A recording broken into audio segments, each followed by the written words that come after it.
everybody. This is my pine tar soap. Now, just so you know, this counter and cabinet, and I'm sorry about my fingernail polish, the essential oils always eat it off.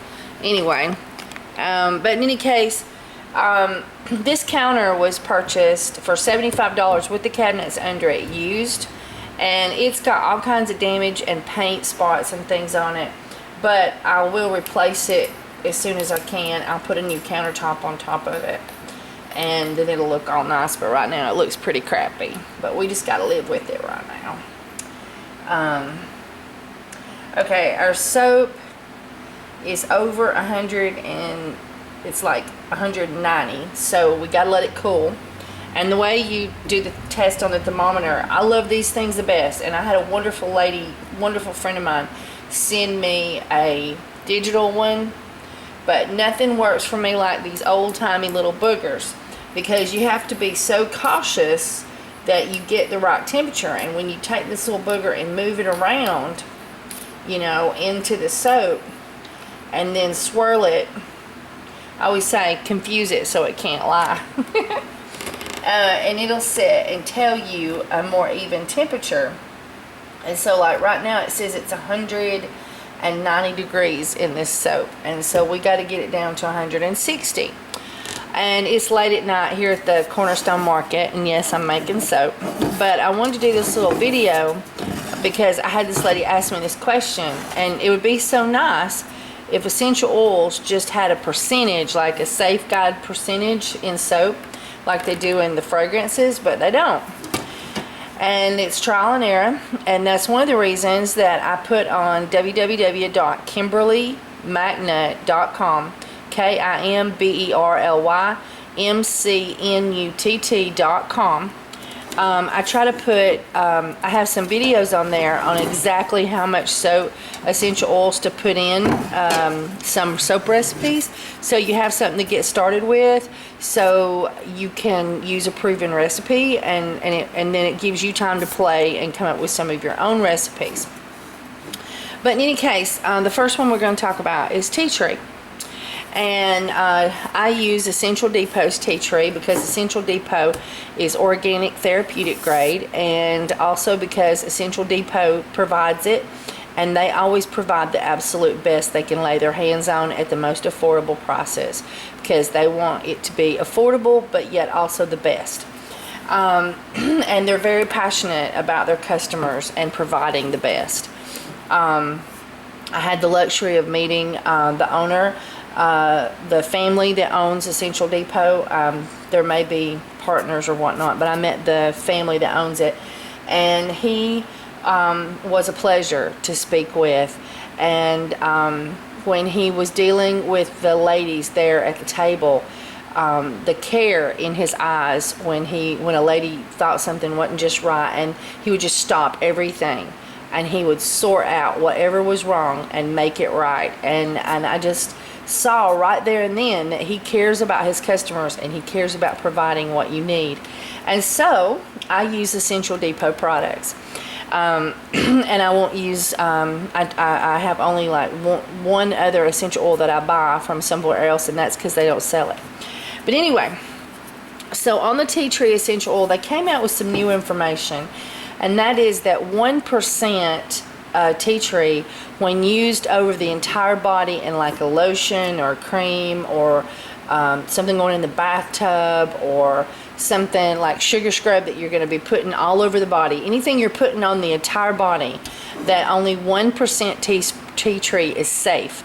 And in my opinion, tea tree should not go in the mouth, except for like, you know, just like once in a while if you had something wrong in your mouth that tea tree would fix. But tea tree in mouthwashes and toothpaste and things like that, because tea tree has the ability to harm the liver and the kidneys, and with consumption, absorption in safe quantities is fine, but you know, swallowing it constantly daily is, in my opinion, not good.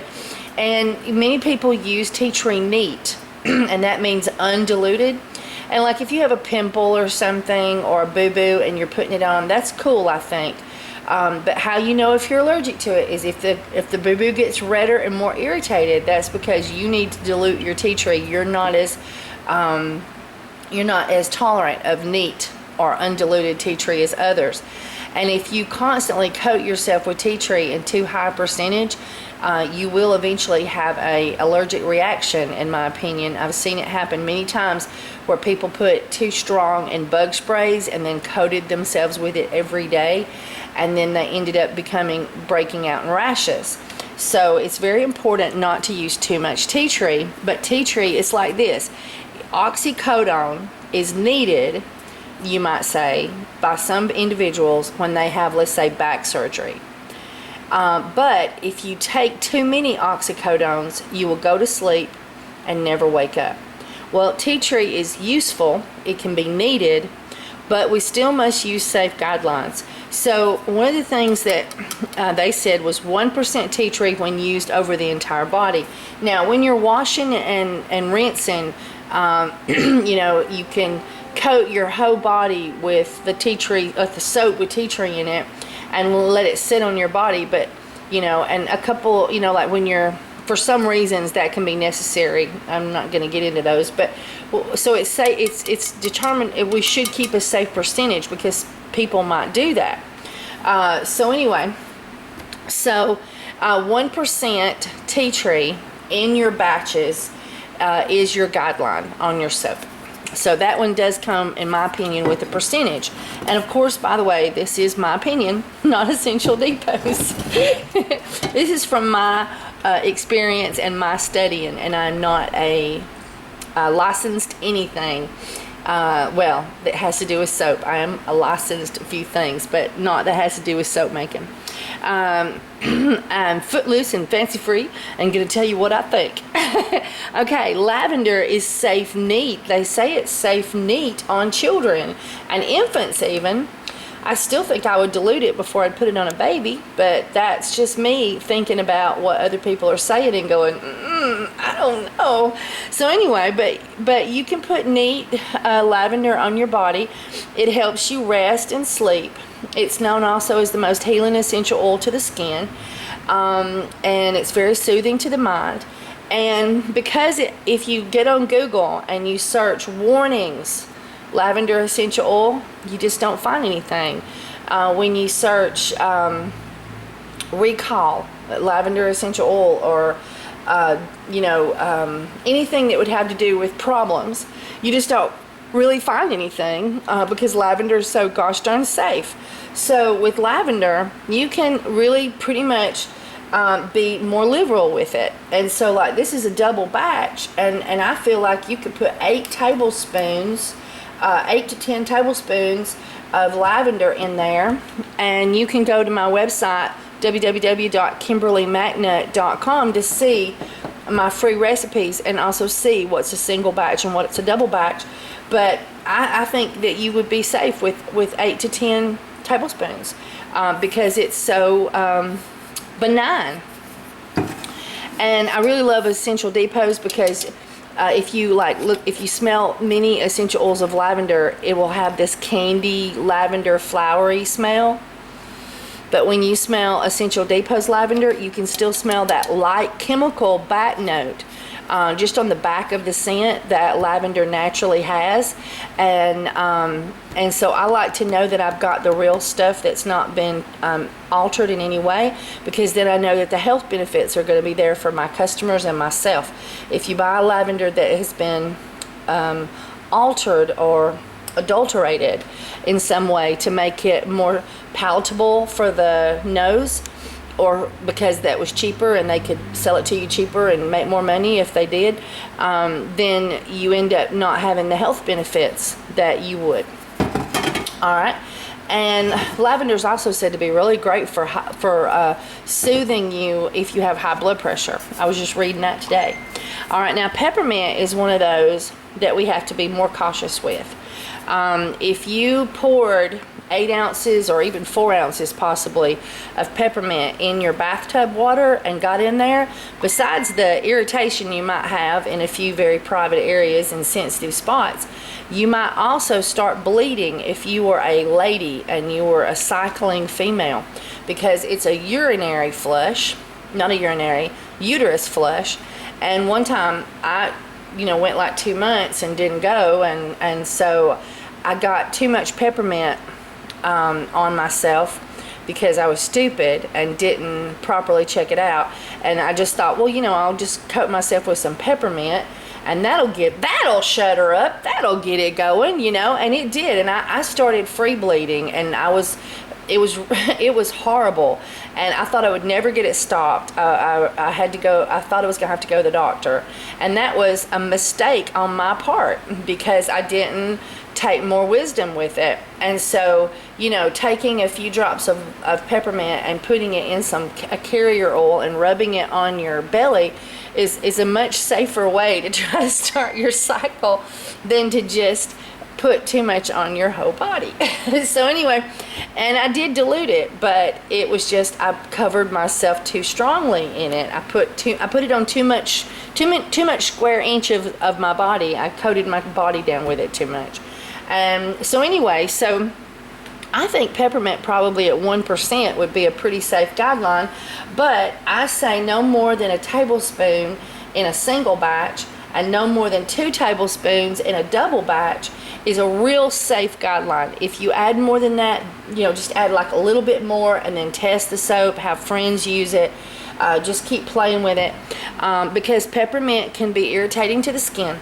And then also, because of the fact that it is a uterus flush, pregnant women should not use it, and breastfeeding women should not use it. I'm not exactly sure why on the breastfeeding. I guess, anyway, I just know it's true. I have asked hundreds and hundreds and hundreds and hundreds of pregnant women, have you ever had your baby doctor tell you not to chew peppermint chewing gum or to stay away from peppermint?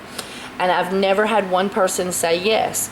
So I think, like consuming it in a dessert or in a chewing gum and things like that, I don't think that's a big issue, because otherwise the doctors would be, hollering and screaming when you went to the doctor for the first time, and it would be on the little list of things not to do or not to, stay away from. So that's why I think that it's only really if you just coat yourself too much with it, but there's people that's like sensitive to not abortion, but where you lose your fetus when you did not want to. There's people out there that are more sensitive to those kind of situations, and I think they shouldn't even chew that peppermint chewing gum, in my opinion. People that have miscarriage, that know they're susceptible to miscarriage, or they've had miscarriages in the past. So peppermint is something you have to be careful with. Peppermint, of course, is really good for clearing the sinuses. They tell me that putting a drop of peppermint on a cotton ball and sticking it in your ears will really help with the ear infection. And peppermint is, it acts as a cooling agent and anti-itch, you might say, in products that are for itchy spots. And let's see, we're getting the crunchies on the top, so I've got to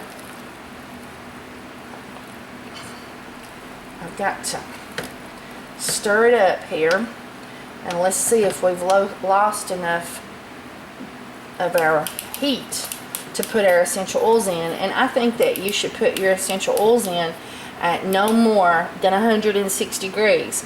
Not 161, not 162, but 160. And so we are still at 180. Think about. Not quite 180, so it won't be long. And so what I do when I'm leaving it to keep it from getting so crispy is I put the lid like this so it can breathe on the sides, but it doesn't, it's not just freely breathing, because it gets too hard and crunchy around the top. Alright, I'll bring you back and I'll show you putting the essential oils in this soap. Okay, everybody, it's got down to 160, and you just swirl it around in there and swirl it around. I've stirred it several times, and so now we're good. And it's very important to keep swirling. And then I'm going to add my essential oils. I didn't speak about black cumin. I wanted to do that while I was molding. black cumin is used in many products that the FDA has approved for use for people who are taking chemotherapy as a symptom relieving drug, and it's just in that drug. It's used to help with some cancers. I don't know which ones. You can look that up either. I sort of think it's like the pancreatic kind of cancer, but I can't remember for sure. Let me turn the thing there. This is Essential Depot's black cumin essential oil. And when you put the essential oils in, can you see how we've got a glassy look? And so you just keep stirring, and you'll see the liquid like around the edges. You just keep stirring until you go back to an opaqueness. But in any case, if you read about the health benefits of black cumin essential oil, it'll tell you on thousands, if not trillions, of websites that it helps the immune system. Helps to build the immune system, also helps to level or balance the immune system. And then it has all kinds of wonderful other things. I think it's used for like boo-boos, and it's pretty benign. There's, not that many warnings about it, except for one that stood out to me as one that we should take caution with. And that is for people on blood thinners. If you're on those strong blood thinners, black cumin, even though it's the only cumin that has health benefits like this, it is still a cumin, and cumin thins the blood to some degree. And only a doctor, or maybe a naturopathic doctor, or an herbalist could possibly that's trained could give you safe dosages for someone who is on blood thinners. So if somebody's had maybe a massive heart attack or blood clots and they're on those really strong blood thinners, this might not be a good idea. There's other ways to build the immune system. That's just one of the best in the West, in my opinion. I put it in all my creams, many of my soaps. I just think of it as a miracle of nature. And you can read about it. There's just tons of things out there that black cumin is good for. But the main thing, in my opinion, is it's great for building and leveling the immune system. And so I think it's safe to put 2 tablespoons to 4 tablespoons in a bar of soap like this. If you were ever going to do, and this is a double batch, if you were going to ever do a really strong amount, I think that you should put warning labels for people who might have problems with, that are on blood thinners. And if you were going to put it real strong in a lotion where they're putting it all over their whole body, then you might want to consider putting a warning on it for people with blood thinners that are on strong blood thinners. But in any case, please do a research on black cumin essential oil for yourself. I think it's, I just think it's the most awesome thing that ever hit the planet. The Prophet Muhammad, which the FDA did not like that I had on my website, said that black cumin would cure anything but death itself. And it's was found in the tombs with King Tut. And there is a difference between black cumin essential oil and black seed oil. It's both from Niagara salvia. It's both, black cumin. It's just that the seed oil is diluted. So like the dosage would be like 1 to 2 teaspoons or tablespoons a day. I'm not 100% sure. With black cumin essential oil, Essential Depot does not sell any of their products for internal use, so they believe in using it for skin absorption only. I do not believe it has any aromatherapy properties. I don't think you can get any benefit out of it from aromatherapy and whatnot. So putting it in your skincare products is a wonderful way to utilize it, possibly putting it in a carrier oil and applying it to the body. freshly after a shower when your pores are open. Might be a good avenue. I have it in my creams and lotions, and I've been using it quite strongly in my life for the past 2 years, and I just don't get sick like I used to. People can get, you know, like people that ate the same thing I ate got food poisoning and I didn't get it. I've took care of people with viruses and it, you know, like flu and icky stuff, and I didn't get it. And we can say it was the black cumin, and it just might have been the lucky chance of the draw, as they say. But in any case, black cumin, I think, is awesome, and I particularly think that it's great for people with eczema and psoriasis, people who have extreme allergies to natural things like poison ivy, you know, Virginia creeper, not smell allergies, but skin contact allergies. I think it's really great for people who might have AIDS or leukemia or cancer, people with herpes. It's said that using tea tree and black cumin in a carrier oil on the rashes if you break out, and as a preventative in those areas is suitable. I found that online. And yes, I look online and I look at many different sources and pages, and we have to always find the same information in many sources, you know, and really check something out. Don't just check the first thing you read. Don't just believe me. Do your own research. Alright, so this is my Itch Be Gone soap, and she be ready to go on the shelf, and we'll cut it tomorrow. This is bar number 22. Bar number 22. We got soap making classes Saturday. You're going to come to one of those now. Fourth Saturday of every month. Although we might not have one in August. No, September. Possibly, it's August or September 1. I'm going to try to take a vacation. I haven't had one since 2007. So I'm due. Alright, bye everybody. You know, I just thought I'd tack this little bit on the end. This is bar number 2. And I don't put any color in this soap. And then I do a activated charcoal swirl. And I just thought that if you've never seen me do that before, you might enjoy seeing me do that. And so I'm going to put, you know, 3 plops basically in the bottom. And then look at it, and I think it needs a little bit more, and then I'll sort of smack it down. Okay, so you can see about how deep that is. And then I'm just going to take some activated charcoal and cover the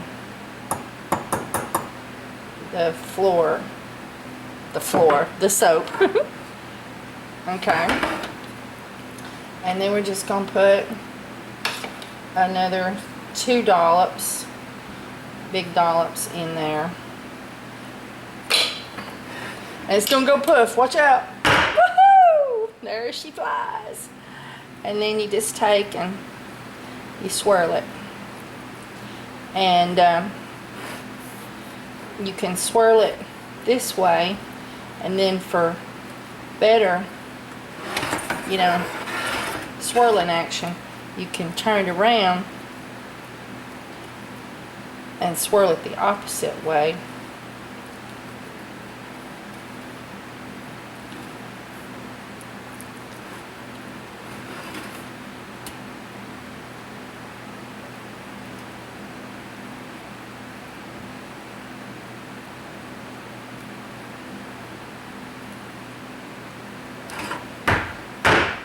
There goes poof again. So there you go. There's bar number 2. Alright.